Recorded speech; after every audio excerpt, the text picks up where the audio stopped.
Ouais, t'es pas tous, j'espère que vous allez bien. Je viens de lancer la caméra, hein. Tout se passe bien. Apparemment, vous avez bien aimé la précédente vidéo, le format vous plaît. Je vais continuer comme ça, à part pour, tu le sais, les vidéos de motivation, parce que j'ai besoin d'un ton un peu plus dynamique. Là, je m'entraîne toujours avec le livre du TED, hein. Ça aide à parler en public. Bon, je vais essayer d'améliorer tout ça. Là, aujourd'hui, je vais te parler du vol de données. Du vol de données d'entreprise et le fait que ça t'affecte, forcément. D'accord ? Et pour ça, je vais te raconter une histoire, comme d'habitude. Alors, avant ça, je voudrais que tu me mettes un petit pouce bleu, un petit j'aime, et puis surtout en fin de vidéo, mets-moi un petit commentaire, parce que j'ai pas vraiment de retour, tu vois. Comme ça me permet de voir si ce petit format vous plaît vraiment, et que les histoires que je vous raconte vous plaît vraiment, à tous, d'accord ? Voilà. Bon, je vais te raconter une petite anecdote sur la sécurité informatique, hein, parce que tu sais, tu travailles peut-être en entreprise ou tu cherches du boulot, je sais pas, mais si ton entreprise se fait hacker et se fait voler ses données, ils peuvent couler. Je l'avais expliqué à une dernière vidéo. Pas forcément couler, mais bon, ça peut mettre en péril quand même l'entreprise, hein. Et puis, c'est ce qui est arrivé à l'entreprise, je crois que c'était Ruag, oui, Ruag. C'est une entreprise, je vais t'expliquer d'abord ce qu'ils ont eu comme menace. Tu sais qu'il y a des virus qui sont détectés tout de suite, mais il y a des virus qui sont persistants, qui sont détectés et ils sont fabriqués de telle sorte qu'ils ne soient détectés que pas avant des mois ou des années, tu vois. Et eux, ils ont eu ce virus-là, cette menace informatique, qui date de 2014 et ils l'ont découvert en 2016. Et ce virus était chargé de récupérer des données sensibles de la société. Et cette société, c'est une société d'armement. Satellites, etc. Elle est détenue par la Confédération suisse, c'est une entreprise suisse, mais faut savoir que normalement ces entreprises-là sont hyper sécurisées. Donc c'est un peu bizarre que même une entreprise de ce niveau-là n'est pas capable de se protéger, tu vois. Donc ça peut arriver à n'importe quelle entreprise. Tu sais, même une petite TPE, si elle se fait hacker ou elle a une attaque des DDoS, ça peut mettre en péril l'entreprise. Et donc ta propre vie. Enfin, ta propre vie, pas physique, mais financière. Donc c'est pour ça qu'il faut toujours avoir un plan B et toujours avoir, quelque chose, un revenu d'appoint ou je sais pas comment on pourrait appeler ça, enfin un deuxième job ou moi je te dirais plutôt une petite entreprise personnelle, parce que moi c'est ce que j'ai toujours fait.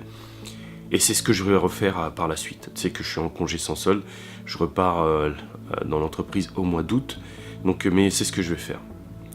Donc si tu veux, il y a aussi les ransomware, c'est-à-dire que ça arrive souvent, tu as des entreprises et des particuliers, c'est-à-dire qu'ils arrivent dans ton ordinateur, ils le bloquent, et si tu veux retrouver tes données, t'es obligé de payer. Eh ouais mon gars, t'es obligé de payer. Donc c'est un peu triste quand même. Donc faut savoir se protéger un minimum. À notre niveau, je veux dire en tant qu'individu, c'est plus facile que pour une entreprise. Parce que ils vont pas se faire chier à attaquer un particulier qui est protégé, qui est bien protégé. Pas optimal, mais juste bien protégé, ils vont aller toujours au plus facile. C'est toujours ce qu'ils font. Donc moi j'avais des données sur des clouds, mais c'est pas des données sensibles, je veux dire, si je les perds, quoi, voilà quoi. C'est pas plus que ça. C'est pour ça que j'ai sur mon ordinateur, j'ai 2 antivirus, j'ai un firewall, j'ai un VPN qui me permet de pas laisser mon IP, enfin voilà, je me protège un minimum. Je suis pas spécialiste en informatique, mais voilà, je fais attention quand même, parce que c'est trop facile de saboter ta vie. Et dans une entreprise, c'est pareil, tu vois. En fait, si tu veux, dans les entreprises, le moyen le plus simple d'avoir tes codes, etc., c'est pas pirater, comme tu l'entends, tu sais, au niveau informatique. C'est d'appeler directement l'entreprise. Je te jure, ça s'appelle l'ingénierie sociale. Et c'est comme ça qu'il y a un des plus grands hackers aussi, enfin les plus grands hackers font ça. Parce que les gens, bon, tu les appelles, oui, je suis service informatique, ils vont te dire, ah oui, non, parce qu'en général, 3/4 des gens, bah, ils y connaissent rien en sécurité. Donc, même dans l'entreprise, si on leur dit, non, ouais, vous êtes un tel, ok, bah, voilà, ils vont donner le code, tac, le mec, il va s'introduire, il va pas saboter l'ordinateur par lequel il s'est engouffré. Non, il va attendre un petit peu, et puis hop, il va saboter d'autres ordinateurs pour pas qu'on le trouve. Et il va s'emparer des données. C'est comme ça qu'ils font. Donc, tiens, je vais te raconter une autre histoire. Moi, j'aime bien en raconter des histoires. C'était un mec qui devait passer un entretien de... Ça n'a rien à voir, hein, mais c'est aussi une forme de sécurité. Qui devait passer un entretien en Angleterre. D'accord, au Royaume-Uni, tu vois, à Londres. Il devait prendre l'Eurostar.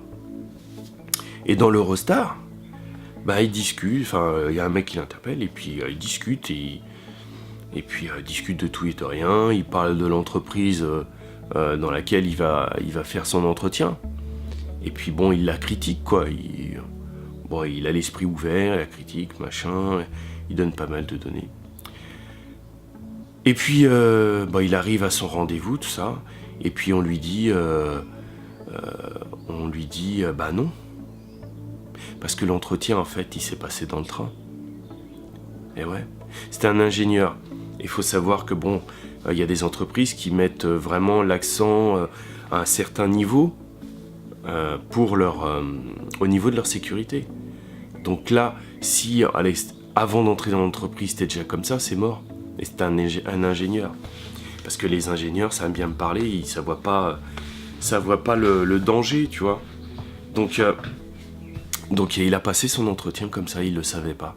Du coup, bah, il n'a pas été engagé, il a dû repartir la queue entre les jambes à Londres. Enfin, je sais pas s'il habitait Paris, voilà quoi. Voilà. Et ça arrive souvent, tu vois.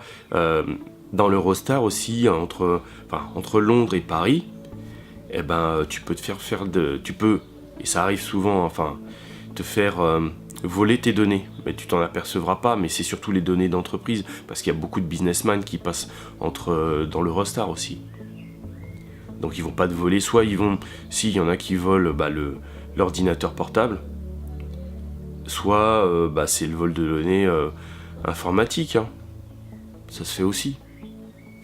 Faut pas être parano, mais bon, faut se protéger, faut sortir couvert comme on dit. Donc voilà. Je regarde juste à quelle heure il est parce que je dois aller chercher les enfants. J'ai le temps de te raconter une autre histoire. Attends, je vais voir ça. Ah oui, tiens, j'ai noté. Oui, c'est 80% du piratage se fait par ingénierie sociale. Voilà, c'est ce que je voulais te dire. Donc, est-ce que je peux te raconter une autre histoire? Ouais, mais non, celle-là, ça n'a rien à voir. Je te raconterai pour une autre fois. Bon, j'espère que ça t'a plu. Hein. Dis-moi en commentaire si ça t'a plu. C'est important pour moi parce que sinon, j'ai pas de retour. Et demain ou après-demain, je te raconte, je choisis un autre thème. D'accord?